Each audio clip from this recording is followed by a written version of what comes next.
வணக்கம் நண்பா, நான் சசிகுமார். ஜஸ்ட் இமேஜின் பண்ணி பாருங்கள். நீங்கள் ஒரு கப்பலில் போகிறீங்க, காற்று வேகம் அடிக்குது, கப்பல் அலையுது. உங்களால் அந்த காற்றை கட்டுப்படுத்த முடியுமா? நோ, நம்மளால் அந்த காற்றை கட்டுப்படுத்த முடியாது. ஆனால் அந்த கப்பலை நம்மளால் கட்டுப்படுத்த முடியும். நம்மளோட டைரெக்ஷனை நம்மளால் கட்டுப்படுத்த முடியும். இந்த அலையின் வேகத்தை லாபகமாக எப்படி சமாளிப்பதுன்னு நம்மளால் கட்டுப்படுத்த முடியும் இல்லையா? ஸோ இன்றைக்கி நான் உங்களுக்கு கட்டுப்பாடு பற்றிய சில டிப்ஸ் அண்ட் ட்ரிக்ஸ் சொல்ல போகிறேன். செஸ் விளையாடுறீங்களா? செஸ் விளையாடு தான் பொறுமை அந்த கட்டுப்பாடுக்கு மிகச்சிறந்த உதாரணம். ஏன் அப்படி சொல்கிறேன்னா, செஸ்ஸில் தான் நம்ம ஆப்போனண்ட் மூவை கட்டுப்படுத்த முடியாது, ஆனால் நம்முடைய மூவை நம்மளால் கட்டுப்படுத்த முடியும். இந்த world chess champion Magnus Carlsen சொல்லியிருக்காரு, நீங்கள் ஒரு மிகச்சிறந்த ஒரு வீரராக இருக்கணும்னு அவசியம் இல்லை, ஆனால் உங்கள் கட்டுப்பாட்டோடு நீங்கள் விளையாடினா வெற்றி பெற முடியும்னு அவர் சொல்லியிருக்காரு. ஸோ கட்டுப்பாடு என்பது வெற்றிக்கு உத்தரவாதம் அளிக்காது, ஆனால் நம்மிடம் என்ன இருக்கோ அதை கொண்டு நகரக்கூடிய ஒரு சுச்சுவேஷனை கட்டுப்பாடு உருவாக்கும். இந்த கட்டுப்பாடு என்றவுடன் எல்லாத்தையுமே ஒரு இருக்க பிடிச்சி போகிறதுன்னு அர்த்தம் கிடையாது. நம்ம கட்டுப்பாட்டில் எது இல்லையோ அதை விட்டு நம்ம கட்டுப்பாட்டில் எது இருக்கோ அதை கொண்டு நம்ம நகர்வது தான் கட்டுப்பாடு. ஸோ கட்டுப்பாடை மிக சிறப்பாக செய்ய நான் ஒரு 3 பாயிண்ட் கொண்டு வந்திருக்கேன். இந்த 3 பாயிண்ட்டை நீங்கள் உங்கள் லைஃப்பில் பயன்படுத்தினா உங்கள் லைஃப்பை உங்கள் கண்ட்ரோல் வச்சுக்க முடியும். Point number 1, use vitamin N. Vitamin என்ன? Vitamin A, B, C, A, D கூட கேள்விப்பட்டிருப்போம். அது என்ன? Vitamin N. N for no. என் லைஃப்பில் நான் பல சந்தர்ப்பங்களில் நோ சொன்னதே கிடையாது. எல்லாத்துக்கும் எஸ் சொல்லி நான் நிறைய டைம் வேஸ்ட் பண்ணியிருக்கேன். ஆனால் எப்போ நான் இது தப்புன்னு உணர்ந்தனோ அப்போவே நோ சொல்ல ஆரம்பித்தேன்.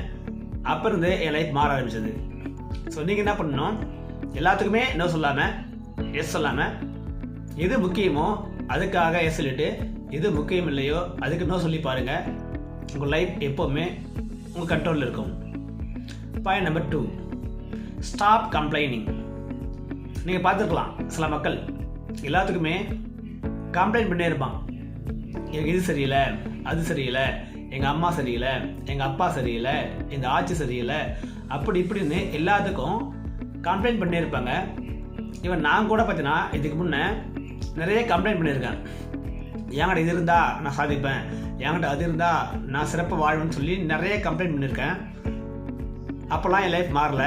எப்போது நான் கம்ப்ளைண்ட் பண்ணுறதை விட்டு என்ன இருக்கோ அதை ஏற்றுட்டு நான் முன்னேறணும், அப்போது என் லைஃப் டிராஸ்டிக்காக சேஞ்ச் ஆச்சு. ஸோ நீங்கள் கூட கம்ப்ளைண்ட் பண்ணுறதை விட்டு என்ன இருக்கோ அதை நோக்கி நீங்கள் ஃபோக்கஸ் பண்ணும்போது உங்கள் கட்டுப்பாடு எப்பவுமே உங்களை விட்டு போகாது. Point number 3, set your priority time. அதாவது உங்களுக்கு உங்கள் லைஃப் வந்து ஒன் டே பிளான் பண்ணி மூவ் ஆன் எப்படி இருக்கும்? ரொம்ப ஹாப்பியாக இருக்கு இல்லையா? ஸோ உங்களுக்கு எது முக்கியமோ அதுக்கு முன்னுரிமை கொடுத்து, எது முக்கியம் இல்லையோ அதை தள்ளி நம்ம ஒர்க் பண்ணும்போது நம்முடைய கண்ட்ரோல் எப்பவுமே நம்ம கூடவே இருக்கும். ஸோ இந்த 3 பாயிண்ட்டை நீங்கள் பயன்படுத்தினீங்கன்னா உங்கள் கண்ட்ரோல் எப்போவுமே உங்களை விட்டு போகாது. ஒரு கப்பலில் ஒரு கேப்டன் பயணம் செய்கிறான். அந்த கப்பல் காற்றுல அலையுது, புயலில் ஆடுது, திசை மாறி போகுது. ஆனால் இருந்தாலும் அந்த கேப்டன் அந்த கப்பலை கட்டுப்படுத்தி கொண்டு போகிறான். இங்கே அந்த கப்பலுடைய தலைவிதியை நிர்ணயிப்பது புயல் கிடையாது, அந்த கேப்டன்.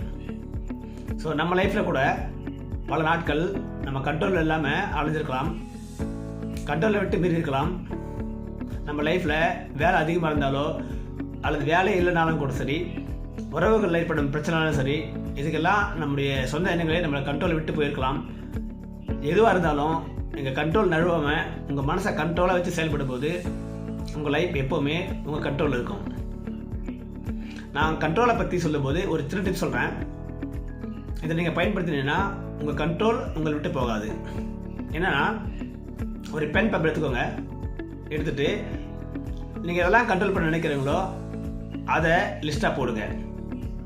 போட்டு இந்த கண்ட்ரோலை எப்படி பண்ணலான்னு சொல்லி ஒரு ஸ்டெப்பு, நீங்கள் தொடர்ச்சி ஸ்டெப் எடுத்து அவசியம் இல்லை, ஒன்லி ஒரு ஸ்டெப் எடுங்க அதை நோக்கி. நிச்சயமாக அந்த ஒரு ஸ்டெப்பு உங்களை அடுத்துக்கடுத்து கொண்டு போகும். உங்கள் லைஃப் எப்போவுமே உங்கள் கண்ட்ரோலில் இருக்கும். ஸோ உங்கள் லைஃப்பில் நீங்கள் கண்ட்ரோல் பண்ணால் உங்கள் லைஃபுக்கு நீங்கள் ஹீரோ. எப்போ உங்கள் லைஃப்பில் கண்ட்ரோலை விட்டு போகுதோ அப்போது நீங்கள் ஜீரோ ஆகிடுவீங்க. ஸோ கடைசியாக நான் ஒரு கோர்ஸ் சொல்லி முடிச்சுக்கிறேன். கண்ட்ரோல் அவசியம் இல்லாமல் இடத்துல நம்ம கண்ட்ரோல் இருக்கும்போது கண்ட்ரோலுக்கு அவசியமான இடத்துல நிச்சயமாக கண்ட்ரோல் நம்மை அடக்கும். ஸோ கண்ட்ரோலாக இருங்க, லைஃப்பில் எப்போவுமே ஹாப்பியாக இருங்க. Thank you so much for this great opportunity. Thanks a lot.